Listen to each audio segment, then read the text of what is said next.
You may remember a few years ago there was these studies that linked high fluoride exposure to lower IQ in kids. That obviously got a lot of attention.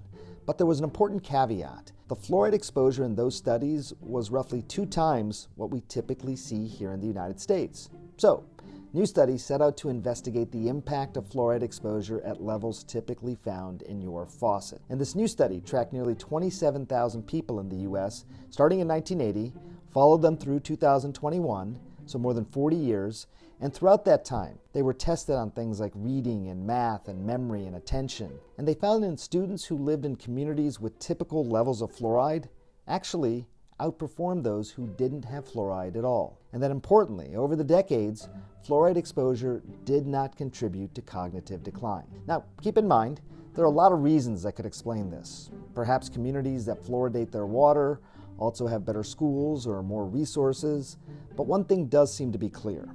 At levels typically found in U.S. tap water, fluoride did not appear to cause harm on cognitive function, while doses that were higher, twice as high, may be problematic. You know, it reminds me of this old adage in medicine: the dose makes the poison. Just about anything at too high a dose can eventually cause harm.